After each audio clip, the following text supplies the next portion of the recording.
Washington Commanders start anew this week against Carolina on CBS and Paramount+. Jayden Daniels and company had their 4-game win streak snapped by the Ravens last week, but it wasn't a blowout, and Daniels did nothing to hurt his odds as Offensive Rookie of the Year favorite.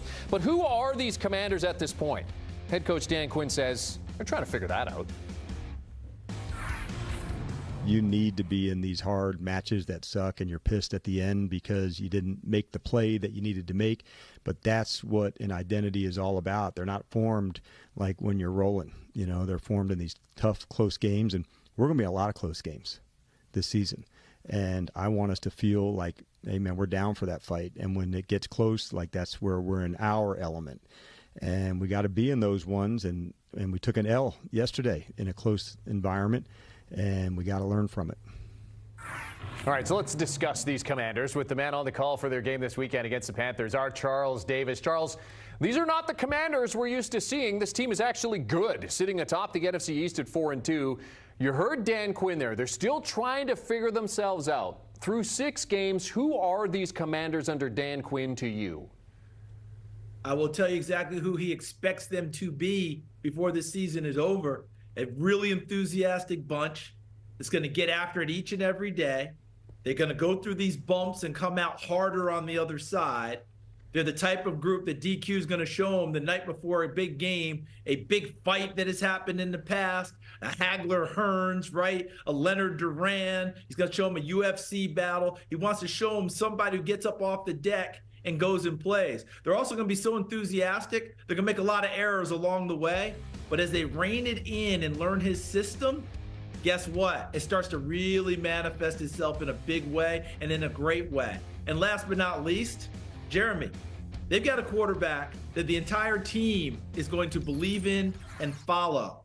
That's powerful. So what is it that you like most about Jayden Daniels so far? And what could he be this week as they look to bounce back against the Panthers? Jeremy, you know how we meet people along the way that want to let you know that they are locked in on everything that they do. And, you know, they usually end up using a phrase like, you know me, I'm all about business. And a lot of times we find out, no, they're not all about business. This young man is. This is who he is, Jayden Daniels. If you spend time with him, you might not walk away feeling like that was the greatest time you've ever had. You're not going to feel bad, but it won't be a yuck fest. Now, if you bring up football, oh boy, everything changes. The personality comes out. He's all in, wants to talk ball. How do you get better? How do you do this? How do you do that? He's going to ask a million questions if it's someone he thinks he can get something from. All he wants to do is be the best, you know, what's that phrase? The best version of himself and then some. He wants to be the best teammate. He wants to be the best leader. He wants to be the best guy that fits in when the time is right and also the guy that stands out when the time is right. And he's gone through the fire to get there, Jeremy.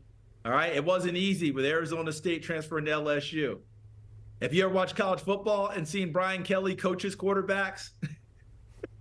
If you can survive BK, you come out the other side, you're going to be okay. Not only did he survive with him, he flourished. And now he has the beautiful mind of Cliff Kingsbury guiding him. And let me tell you something, it's a great collaboration.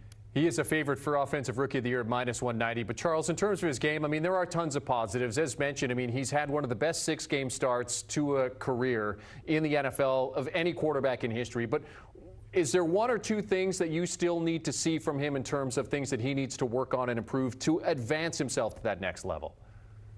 Jeremy, I think we started to see it last week because they had to play from behind the whole way against Baltimore. Baltimore set the pace, and Washington had to chase during that time.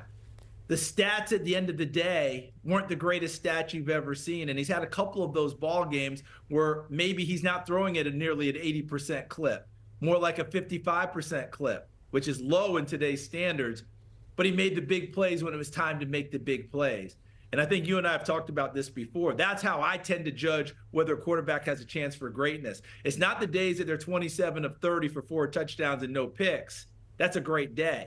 It's much more the days that they're 12 of 39 going into the fourth quarter and needing the big drive, and they put it together and go 4 for 5, find a way, use their feet, whatever, and get their team in a position to win. Jayden Daniels has that in him, and we're starting to see it. Those are the things you want to see out of young quarterbacks. You don't want to see them daunted when times are tough, and Jayden Daniels is anything but daunted when times are tough. Because that Baltimore game could have gotten away from him. You know, Derrick Henry galloping, they're doing their thing. They're down a couple of scores, and they stayed in it and made it a one-score game. And producer Noah providing a good segue here, Charles, because a year ago, I mean, we were saying these same things about C.J. Stroud. We get to see him this week on CBS as the 5-1 Texans are in Green Bay to take on another young quarterback who we've been very impressed with, Jordan Love, and the 4-2 Packers. So when you look at this quarterback matchup, who do you give the edge to there? Oh, boy, you're really asking a great question. I'm going to give a little bit to Stroud. And the reason is what he has fashioned together with his ball club. It's just something that's extremely special. Doesn't mean that Love has not done that. But Stroud's been there the entire way this season. Love has gotten injured, had to come back, still working his way through a couple of things, but he's still awfully good. It's a small little sample there, but there's something about this Stroud kid, not that Jordan Love doesn't have it, because he does. But Stroud, we were there, Jeremy, our crew, when they broke out against Tampa Bay, and he threw for 470 yards, but that wasn't the story. The story was getting the ball last with about a minute something on the clock and going 70-something yards with some big throws with zero sweat on his brow. It was impressive as impressive could be, and that was his rookie year. I think he just continues to grow and ascend. But so has Jordan Love. And remember, they've come at it two different ways. Stroud had the ball right from day one as a rookie. Love had to wait a long time before getting his chance. And then the second half of last year showed us why Green Bay drafted him in the first round.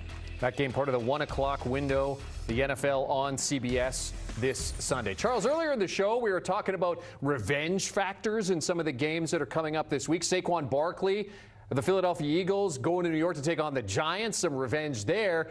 And then we get this Super Bowl rematch, which has Patrick Mahomes and the 5-0 Chiefs squaring off against Brock Purdy and the 3-3 Niners. So, Charles, thinking revenge factors here, how big is the chip on Brock Purdy's shoulder this week? Very big. And it's not so much outplaying Patrick Mahomes, just finding a way for his team to win. Because San Francisco reminds me of Baltimore. They're both good enough to beat Kansas City, but both have had their struggles in beating Kansas City. So it's not a matter of lack of talent. It's not a matter of a lack of weapons. It's not a matter of any of those things. It's how do you find your way to that point where you beat Patrick Mahomes at his own game? Because if it's a close game late, we're all sitting on our couches thinking, well, 15 has the ball, they're going to find a way. And they do. You got to find a way to not let him have that moment, have that opportunity. So I'm thinking Brock Purdy's thinking to himself like a good jockey with a front-running horse, let's go to the front and see if he can run the whole way with me, because that might be the way to do it. Can you outlast him in that way as opposed to him having the ball late? Because if he has the ball late, I don't think there's anyone watching the game that doesn't think he's going to get it done. In fact, if he doesn't get it done, you're in shock. It's like Steph Curry missing a 3 at the buzzer. You go, what, he missed? That doesn't happen very often. So you want to get out of that. And one last thing, Jeremy, Eagles-Giants, all I can see is Hard Knocks this offseason, and John Mara telling Joe Shane, his GM, I don't know if I'm going to sleep very well if Saquon Barkley ends up in a Philadelphia uniform. I don't know how well Mr. Mara's sleeping this week. Yeah, exactly. We were talking about that, too, earlier on the show. Great stuff, as always, Charles. It's great to see our NFL analyst, Charles Davis, joining us to break down some of the big matchups this week. You know what I love about Charles's setup is the backgrounds. I know. I was just watching all the little trinkets in the background. We're getting into that time of the year now. We get the Halloween background. We're going to get the Christmas background, which is a goat background, by the way. That'll be coming up in a few